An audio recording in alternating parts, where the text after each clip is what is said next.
नमस्ते। अनाद्य ओम चैनल में आपका स्वागत है। सभी साधकों का आज की इस चर्चा में बहुत बहुत स्वागत है। आज हम एक ऐसे दुश्मन की बात करेंगे जो कहीं बाहर नहीं बल्कि हमारे अपने ही भीतर बैठा है। मजे की बात यह है कि वो हमारी ही आवाज में हमसे बात करता है, लेकिन हमें शांति और सुकून से कोसों दूर रखता है। इसे हम कहते हैं अहंकार। साधकों, क्या आपने कभी गौर किया है, सालों तक पूजा पाठ और ध्यान करने के बाद भी मन में वो गहराई क्यों नहीं आती? क्यों किसी की छोटी सी बात हमें चुभ जाती है और हम घंटों उसके बारे में सोचते रहते हैं? पता है क्यों?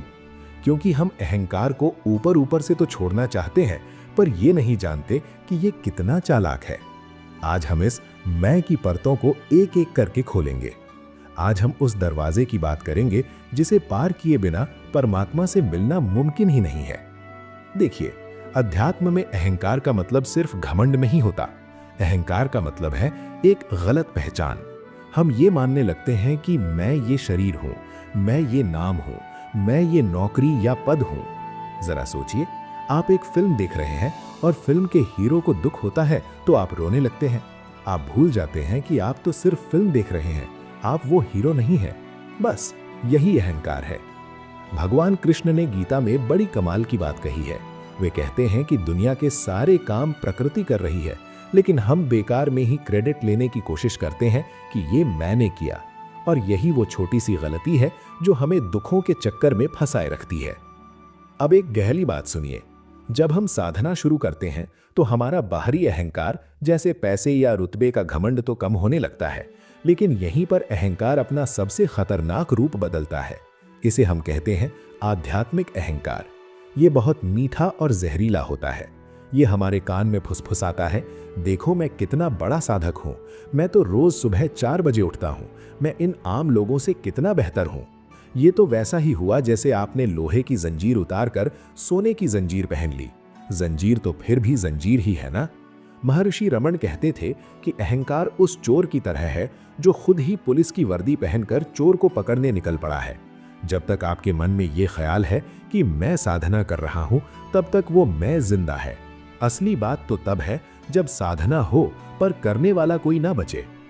मनोविज्ञान की नजर से देखें तो अहंकार खुद को बचाने की एक दीवार है। इसे हमेशा दूसरों से तुलना चाहिए। या तो ये खुद को दूसरों से ऊपर समझकर खुश होता है या दूसरों से नीचा समझकर दुखी। दोनों ही हाल में ये आपको चैन से बैठने नहीं देता। एक और चीज है जिसे हम शैडो सेल्फ कहते हैं। हम अक्सर समाज में अच्छा बनने के लिए अपने गुस्से और जलन को दबा देते हैं। हम ऊपर से बड़े शांत और विनम्र दिखते हैं, पर अंदर ही अंदर आग लगी होती है।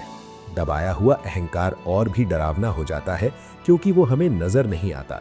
इसका उपाय ये नहीं है कि आप खुद को दबाएं। उपाय ये है कि आप अपनी हर कमी को, अपनी हर बुराई को परमात्मा के सामने सच सच रख दें। जब आप अपनी कमियों को स्वीकार कर लेते हैं तो अहंकार की अकड़ अपने आप ढीली पड़ जाती है। हमारे ऋषियों ने एक बड़ी सुंदर बात समझाई है। हमारा असली स्वभाव 5 परतों के पीछे छिपा है। ये परतें हैं हमारा शरीर, हमारी सांसें, हमारा मन, हमारी बुद्धि और हमारी खुशी। अहंकार इन सब के साथ चिपक जाता है। जब शरीर बीमार होता है तो हम कहते हैं मैं बीमार हूं। जब बुद्धि कुछ नया सीखती है तो हम कहते हैं मैं ज्ञानी हूं। साधना का असली मकसद है खुद को इन परतों से अलग करके देखना। जैसे आप पुराने कपड़े उतार देते हैं और आपको पता होता है कि आप कपड़े नहीं हैं, वैसे ही आपको ये महसूस करना है कि आप ये शरीर और मन नहीं है। अब सवाल ये है कि भाई इस चालाक अहंकार से रोज की जिंदगी में निपटें कैसे? तो चलिए मैं आपको 5 बहुत ही आसान और प्रैक्टिकल तरीके बताता हूँ। पहला तरीका है मैं की जगह माध्यम बनिए। आप जो भी काम करें, चाहे ऑफिस का हो या घर का, मन में बस ये भाव रखें कि करने वाला भगवान है, मैं तो बस एक जरिया हूं। जैसे एक पेन ये नहीं कह सकता कि कविता उसने लिखी है, वैसे ही आप अपनी सफलताओं का क्रेडिट खुद लेना बंद कर दें। जीत मिले तो प्रभु का आशीर्वाद और हार मिले तो प्रभु की सीख। दूसरा तरीका है खुद से सवाल पूछना। जब भी कोई आपको डांटे या नीचा दिखाए तो उसी वक्त रुक जाइए। पलटकर जवाब देने के बजाय खुद से पूछिए, अपमान किसका हुआ? क्या मिट्टी के इस शरीर का या इस नाम का जो मुझे पैदा होने के बाद मिला है? जब आप गहराई में जाकर उस मैं को ढूंढेंगे तो आप पाएंगे कि वहां कोई नहीं है, वहां तो सिर्फ एक सन्नाटा है। और इसी सन्नाटे में परमात्मा बसते हैं। तीसरा तरीका है चुपचाप सेवा करना। सेवा का मतलब सिर्फ पैसा देना नहीं है। सेवा का मतलब है अपने अहंकार को किसी के लिए झुकाना, और कोशिश करें कि आपकी सेवा के बारे में किसी को पता न चले। जब आप बिना दिखाने के किसी की मदद करते हैं तो आपके अहंकार को मिलने वाली खुराक बंद हो जाती है। चौथा तरीका है शांत रह जाना। अहंकार को रिएक्शन चाहिए होता है। जब कोई आपकी बुराई करे तो बस मुस्कुरा कर रह जाइए। अगर आप शांत रह गए तो समझ लीजिए आपने अपने अहंकार को भूखा मार दिया। बिना रिएक्शन के अहंकार ज्यादा देर तक टिक नहीं सकता। इसे ही असली तपस्या कहते हैं। पांचवा और आखिरी तरीका है ओम में खुद को खो देना। जब आप ध्यान में बैठें तो ये महसूस करें कि आप एक कपूर के टुकड़े की तरह हैं जो जल रहा है। कपूर जब जलता है तो पीछे कुछ नहीं छोड़ता, कोई राख नहीं, कोई निशान नहीं। वैसे ही अपनी सारी पहचान, अपनी सारी यादों और अपनी सारी इच्छाओं को उस ओम की आवाज में घुल जाने दें। महसूस करें कि आपकी छोटी सी बूंद अब उस असीम सागर में मिल चुकी है। साधकों, अहंकार को छोड़ना कोई नुकसान नहीं है, ये तो खुद को आजाद करना है। जिस दिन ये झूठा मैं मिट जाएगा, उस दिन आप पहली बार खुलकर जीना शुरू करेंगे।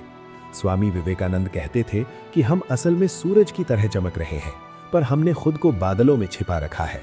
अहंकार ही वो बादल है। जब ये हटेगा तो आप सिर्फ एक इंसान नहीं रहेंगे, आप साक्षात आनंद बन जाएंगे। आत्मा के दरवाजे पर सिर्फ वही जा सकता है जो खाली है। अगर आप कुछ बनकर जाएंगे तो जगह नहीं मिलेगी। जब आप शून्य होकर जाएंगे तभी आप उस पूर्ण को पा सकेंगे। अपनी साधना जारी रखें। रास्ता थोड़ा कठिन जरूर है, पर मंजिल बहुत खूबसूरत है। उस परमात्मा की कृपा हर पल आपके साथ है। जय श्री हरि।